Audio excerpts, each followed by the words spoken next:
Case in point, yesterday, as part of his White House ballroom project, he sent out a backhoe to rip off a chunk of the East Wing. That is it. We are not giving him the security deposit back. Yvonne, can we see that picture again? That is so deeply unsettling. It's like being a kid and seeing your teacher at the grocery store. For sale. On Sunday, he sat up in bed and posted, the NFL has to get rid of that ridiculous-looking new kickoff rule. How can they make such a big and sweeping change so easily and quickly? It's at least as dangerous as the normal kickoff and looks like hell. Sissy football is bad for America and bad for the NFL. It all started with a phone, a live microphone, and one of the most powerful men in the world watching from home. During the Oscars, Jimmy Kimmel pulled out his phone, read the president's angry post exactly as it was written, then delivered a line that instantly took over the internet. "Isn't it past your jail time?" The audience exploded with laughter. The cameras caught smiles everywhere you looked. And in that one unforgettable moment, Hollywood turned Donald Trump's constant need for attention into a moment of public embarrassment that people couldn't stop talking about. We're just, as I said, we're just 9 months into Trump's turn, and he's going Hulk smash on the White House. Last time, it took him at least 4 years to bring a demo crew to the Capitol. This is happening after Trump specifically promised his ballroom construction wouldn't touch the existing White House. Here he is talking about it this summer. It won't interfere with the current building. It'll be near it, but not touching it, and pays total respect to the existing building, which I'm the biggest fan of. It's my favorite place. I love it. So that was a lie. Now, instead of the Chinese government harvesting our thoughts, interests, and personal information, Trump's buddy will have them instead. At least it's somebody we can trust, though, right? March 10th, 2024. The Dolby Theater is packed with the 96 Academy Awards, the biggest night in Hollywood. But it suddenly becomes a stage for one of the sharpest jabs aimed at the 47th President of the United States. Jimmy Kimmel is right in the middle of his opening monologue when news breaks that Donald Trump, watching from the White House residence, has posted a truth social message calling him the worst Oscars host ever. Behind the scenes, the producers reportedly urged Kimmel not to respond or give the post any more attention. But the moment has already changed the atmosphere, and everyone can feel that something unforgettable is about to happen. What I said was this. I just got a review, and has there ever been a worse host than Jimmy Kimmel at the Oscars? His opening was that of a less-than-average person trying too hard to be something which he is not and never can be. Get rid of Kimmel and perhaps replace him with another washed-up but cheap ABC talent, George Slopanopoulos. He would make everybody on stage look bigger, stronger, and more glamorous. Blah, blah, blah. Make America great again.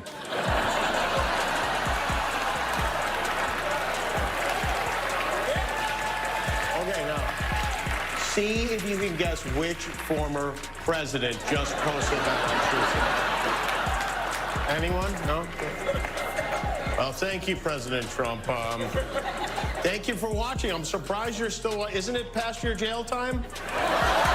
The cameras cut to stars like Emma Stone and Bradley Cooper laughing. So hard it feels like they're witnessing a moment people will be talking about for years.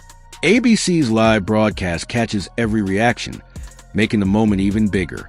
Before the ceremony is even over, major outlets like The Guardian and The Hollywood Reporter are already publishing headlines about it. And by the next morning, even though the White House press office tries to brush it off like it doesn't matter, the internet refuses to move on. Everywhere people are sharing the same story. The president watched the Oscars and ended up getting roasted by the host in front of the entire world. At that point, it isn't just another joke anymore. It feels like the whole situation has completely flipped, turning the spotlight back on the person who wanted the attention in the first place. Time magazine dropped a new issue to commemorate the deal. Let's take a look at his heroic cover shot. Okay. Ooh. Worst Georgia O'Keeffe ever. You know what?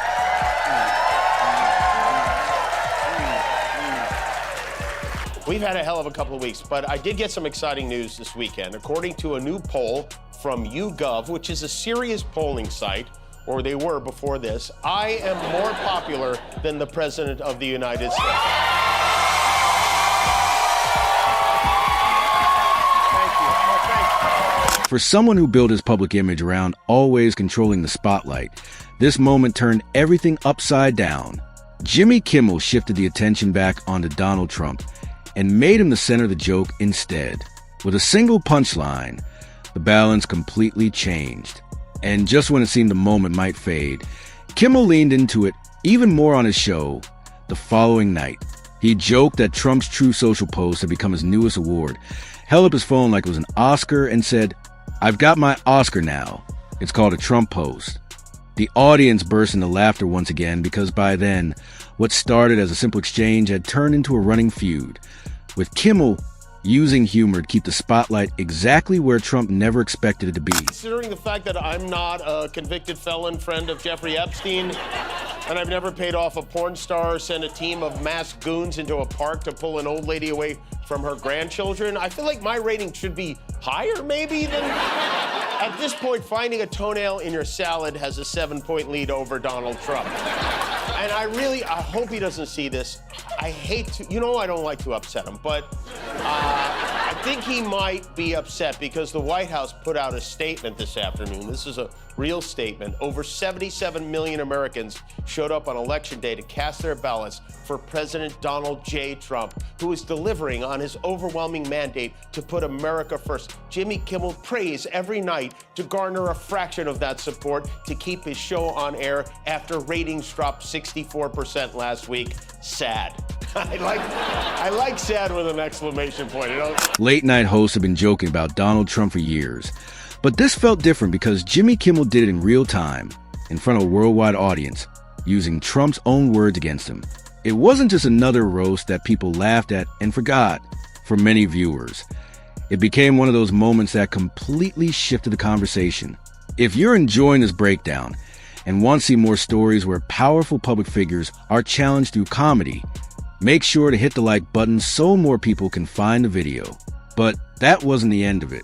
The story kept growing, and by October 2025, Kimmel returned with another monologue that reignited the feud all over again. At this point, should we even believe that this is going to end up being a ballroom? It could just as easily end up being a combination Pizza Hut Taco Bell. Now, someone in his administration is clearly smart enough to know how bad this looks because the Treasury Department is right next door facing the demolition, and Treasury has now told their employees not to share any photos of the construction. Not generally something you instruct when you're proud of what's going on.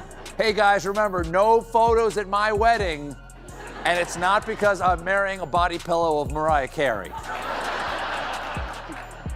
Kimmel kicked off the monologue by putting Trump's latest Truth Social post on the screen, this time reacting to a Time magazine cover he clearly didn't like. With mock concern, Kimmel joked that Trump seemed upset because the lighting wasn't flattering, then quipped, "Imagine being a leader of the free world and losing sleep because a magazine caught your bad side." The audience burst into laughter, but the joke carried a deeper point. It painted the picture of someone so focused on image and public perception that even a magazine cover could become a personal battle, turning what was meant to project strength into a moment that instead highlighted insecurity. It's just sad that the President of the United States has a lower approval rating than Diddy and diarrhea. That's what's sad. If he's looking, I know he cares very deeply about this sort of thing. If he's looking to improve his approval numbers, I have an idea. Release the Epstein files. Yeah. Did you ever think the President of the United States would be celebrating your unemployment?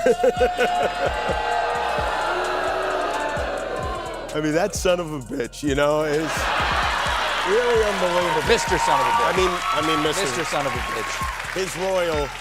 Yes, no, I never imagined that we'd ever have a president like this, and I hope we don't ever have another president like this again. I mean, I never imagined I never even imagined there would ever be a situation in which the president of our country was celebrating hundreds of Americans losing their jobs. But somebody who took pleasure in that. That to me is the absolute opposite of what a leader of this country is supposed to be. The segment quickly spread everywhere, with major outlets covering it and late-night fans replaying the clip for days. That's what makes Kimmel's style so effective. He doesn't rely on shouting or outrage. Instead, he uses sharp, carefully timed humor that turns confidence into comedy and self-importance into the punchline. Then the story shifts to a different stage.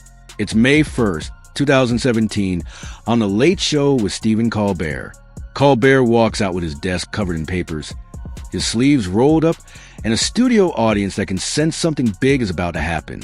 Donald Trump has just given an interview criticizing CBS, and Colbert responds with a monologue that would soon become one of the most talked about and controversial moments in late-night television history. Yesterday, at the White House, Trump talked about his wrecking ballroom. And the one thing I don't think we make enough fun of is how his brain is filled with cotton candy fantasies of lavish princely soirees. So you'll have drinks, cocktails, everything on this floor, and then they'll say, "Welcome to dinner." You walk into the ballroom, Mr. Senators, and you're gonna see a ballroom the likes of which I don't think it'll be topped. There'll be drinks, cocktails, like this, drinks and cocktails.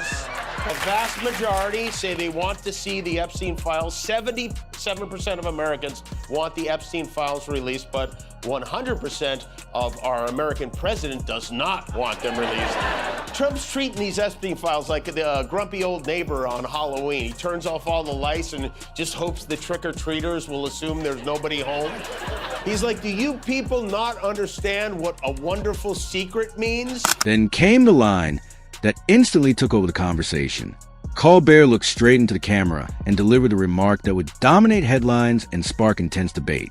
The audience inside the studio exploded with laughter, while viewers at home reacted with shock and disbelief. Soon afterward, the FCC received more than 10,000 complaints about the broadcast. But when the review was over, Colbert wasn't fined, suspended, or taken off the air. The joke remained exactly where it was.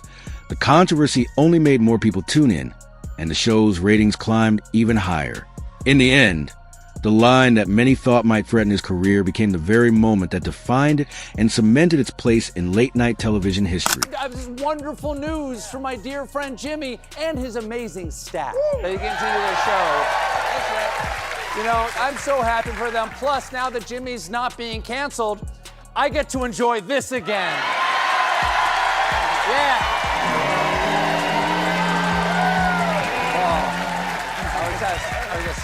I was just, once more, I am the only martyr in late nights. Wait, unless, CBS, you want to announce anything? When I heard it, I was in the midst of, building a great, for 150 years they've wanted a ballroom at the White House, right? They don't have a ballroom, they have to use tents on the lawn for President Xi when he comes over. If it rains, it's a wipeout. And so I was with the architects that would design. It's going to be incredible. Like that. And why are we building a $200 million ballroom in the White? Is it possible that he's doing it intentionally so we could be bad about that instead of the Epstein list? By the time he's out of office. Colbert wasn't finished. In December 2023, after Donald Trump said in an interview that he would be a dictator, but only on day one, the comment immediately set off a wave of reactions and debate. The very next night, Colbert looked into the camera and responded with a sharp comparison, saying it was like claiming, "I'll only murder once." The audience erupted with laughter, but the joke worked because it combined humor with the seriousness of the statement being discussed. That's what has long defined Colbert's style. He takes a headline everyone is already talking about, strips it down to its simplest point, and delivers it with timing that gets people laughing, while also making them think about what was actually said. So Disney put Kimmel back on because you, the American people, were upset, okay?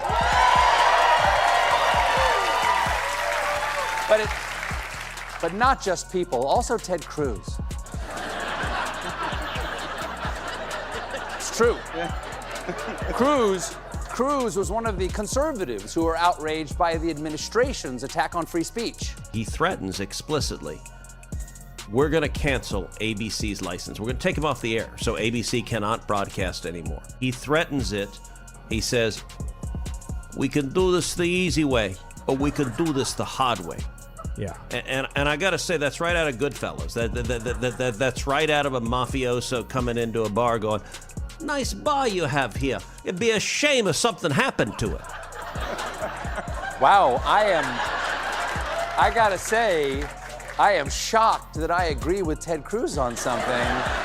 Today, Caitlin Collins from CNN asked Trump whether he plans to pardon Epstein's right-hand woman, Ghislaine Maxwell, and whereas he's usually, very quick to weigh in bigly on this type of thing, for this one, suddenly even-tempered and even deferential. The Supreme Court is back in session. They rejected today an appeal by Ghislaine Maxwell to overturn her conviction. That means her only chance at getting out of prison is a pardon from you. Is that something you're open to? Who are we talking about? Ghislaine Maxwell.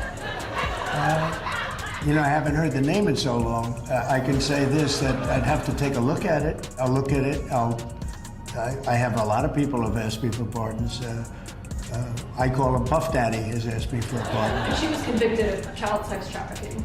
Yeah, I'm going to have to take a look at it. I have to ask DOJ. Oh, yeah. Ask DOJ and get back to us, please. We'd love to. The story came full circle on June 3rd, 2024. Following Donald Trump's guilty verdict in the hush money case, Stephen Colbert turned to the audience and started a chant of "Lock him up, lock him up." The crowd immediately joined in, filling the CBS studio with a slogan that had once been a signature of Trump's own 2016 campaign rallies. What had originally been aimed at his political opponents was now being directed back at him, creating a moment filled with irony. For many watching, it felt like one of those rare television moments where politics, comedy, and symbolism all collided, turning a familiar campaign chant into a powerful piece of live satire seen by millions. I'm even more shocked that he somehow got Robert De Niro to come on the podcast. That was beautiful. Meh, see, meh, I'm taking off the air. See, meh, I'm the FCC. Meh, meh. ABC was being flooded with complaints about taking Jimmy off the air, but not all those complaints went to the right place because down under, the Australian Broadcasting Company, which also goes by the initials ABC, was being barraged by misdirected complaints about the Kimmel suspension. Come on, folks. Leave him alone. Don't attack Australian ABC. I mean, there's nothing, they never canceled their popular late night host. Within minutes, the clip was trending around the world, with the same headline appearing everywhere. Colbert flips the script, and that's what makes the approaches of these two late-night hosts so different, yet so effective. Jimmy Kimmel often takes Donald Trump's own posts and uses them as a setup for the joke, while Stephen Colbert turns Trump's familiar slogans into theatrical moments that the audience instantly recognizes. One lets Trump's own words drive the punchline. The other transforms his signature chants into live satire. Together, they created moments that many viewers felt captured attention in a way political commentators and endless debates often couldn't. Instead of forcing a conclusion, they simply held up the mirror long enough for the audience to draw its own. There's a lot going on there. It's like one of those optical illusions where you can't tell if it's an old woman or a young ball sack. You gotta move, what's that? What's that? He calls him Puff Daddy. That's relevant.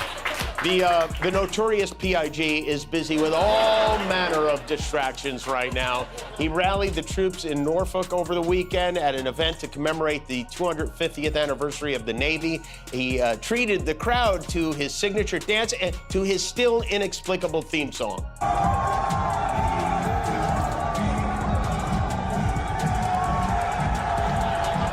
I mean, come on, if you're gonna play the Village People, how do you not go within the Navy on that day? It's not... Trump has called them disgusting, low-rated, and failing, but many of their biggest moments seemed to gain even more attention after he responded. Every public insult created another wave of headlines, giving Jimmy Kimmel and Stephen Colbert even more exposure.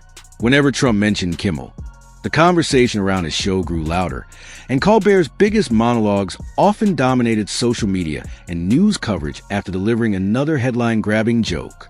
It reached a point where it felt like every attack only gave them more momentum. In a way, they were staying front and center in Trump's mind while he unintentionally kept promoting them. And that led to a lesson that many politicians eventually discover.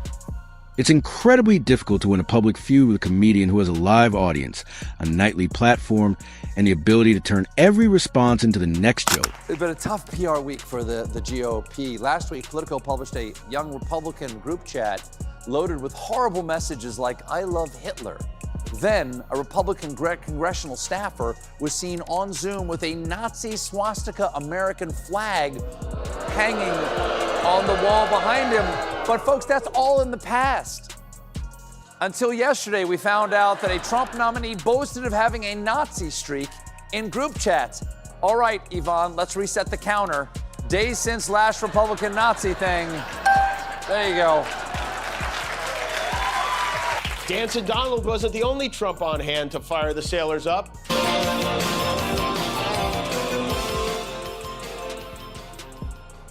Hoo-yah, Navy! Hoo-yah, Navy! Hoo-yah, Navy! Hoo-yah means help me in Slovenian. The president landed in a chopper to the tune of Danger Zone from Top Gun. Kimmel's pass your jail time jab and Colbert's Putin's holster line didn't just get a quick laugh. They became the kind of punchlines people kept repeating long after the shows ended. A social media post can be deleted, but once a joke catches on with the public, it's much harder to erase. If you're enjoying this video and like seeing powerful figures challenged through comedy, drop a comment below and let us know your favorite Kimmel or Colbert moment. Do you think their jokes cross the line, or do you think they don't go far enough? Now, let's take it back to where it all began. Before becoming one of late night's sharpest political voices, Jimmy Kimmel was best known as the easygoing host behind prank segments, celebrity games, and lighthearted comedy that made him a familiar face to millions of viewers. When Donald Trump gave a crowd in Indiana, Pennsylvania, yet another review of my performance at the Academy Awards. Remember the Academy Awards, I said how he's the worst host in the history of the Academy Awards, and this stupid guy goes up, and just before the Best Picture of the Year, the show is almost over. They're waiting for the Best Picture of the Year. He gets up, and he says, and his wife said, "Please don't do it. Please, darling, don't go out." His manager said, "Don't do it. I have to do it." He goes out and reads my truth to the entire audience right before the best prime time, the Best Picture. And it said basically, he is the worst host in the history. He reads the whole thing. And then I think he said something like, "Ha, ha, ha, he thinks he bothers me," or some crap like that. I said, he's one of the dumbest human beings ever. He should have listened to his wife. What a dope.